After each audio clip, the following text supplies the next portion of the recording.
حضرت ابو ہریرہ فرماتے ہیں رضی اللہ تعالیٰ عنہ کہ بھوک کی شدت سے میری کمر دوری ہو گئی، تو میں ڈرا کہ کوئی مجھے نقصان نہ ہو، تو مسجد نبوی کے ایسے گوشے پہ بیٹھ گیا جہاں لوگوں کا گزر ہوتا تھا۔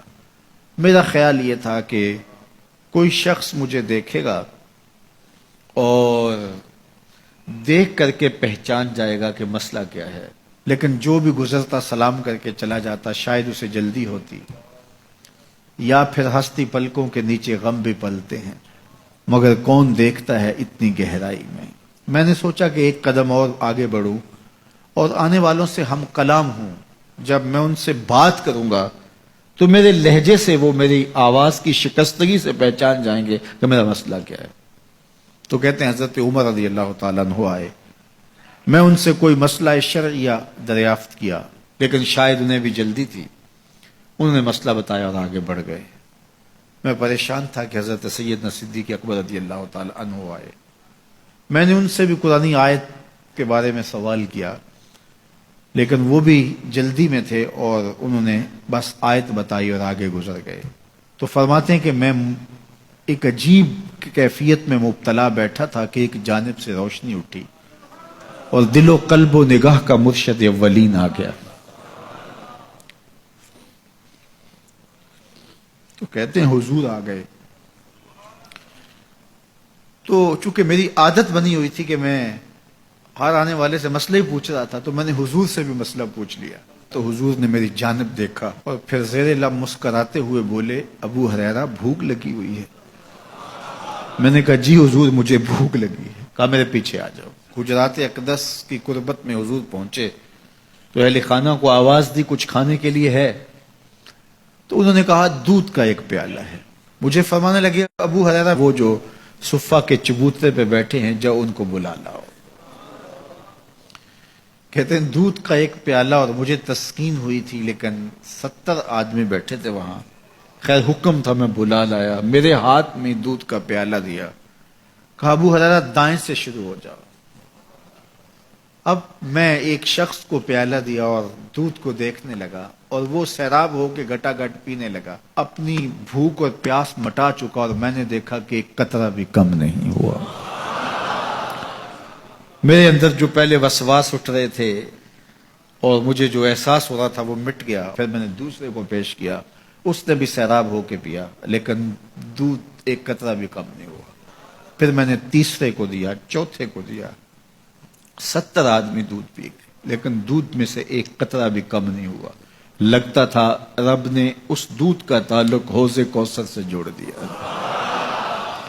تو حضور نے فرمایا ابو ہریرہ، میں نے کہا جی حضور۔ فرمایا کون باقی؟ میں نے کہا حضور ایک آپ باقی اور ایک میں باقی۔ تو فرمایا اب تم پیو۔ تو کہا کہ میں نے دودھ پیا اور خوب سیراب ہو کے پیا۔ حضور نے فرمایا اور پیو، میں نے اور پیا۔ پھر فرمایا اور پیو۔ میں نے کہا مجھے قسم ہے اس ذات کی جس نے آپ کو حق کے ساتھ مبعوث کیا ہے، میرے میں ایک قطرے کی گنجائش بھی نہیں ہے۔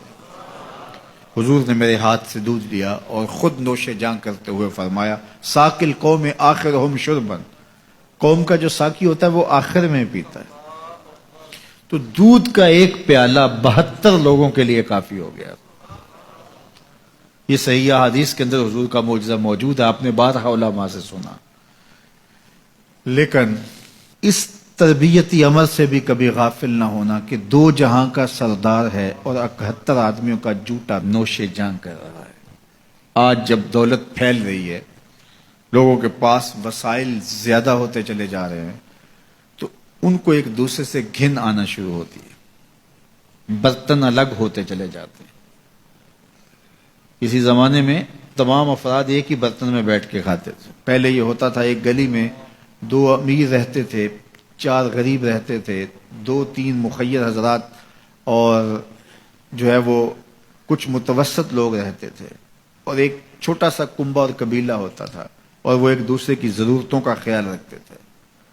پیسے زیادہ آ گئے تو اب امیروں کو اس گلی سے گھن آنے لگی، تو وہ وہاں سے نقل مکانی کر گئے، انہیں وہاں رہنا اچھا نہیں لگتا۔ یہ بات ذہن میں رکھیے گا کہ ہمارے دین نے ہمیں ایک دوسرے کے دکھ بانٹنے کی تلقین کی ہے، ایک دوسرے کے قریب ہو کے رہیں اور ان کی ضرورتوں کا خیال رکھیں۔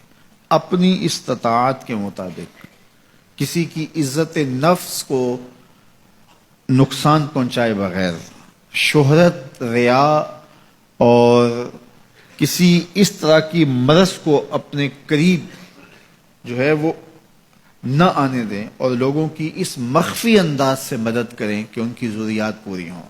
بلکہ میرے حضور نے ارشاد فرمایا، جس شخص نے صدقہ کیا اور اتنے مخفی انداز میں کیا کہ جو دائیں نے خرچ کیا بائیں کو خبر نہیں ہوئی، جب بائیں کو خبر نہیں ہوئی تو ہمسائے کو خبر کیسے ہوگی؟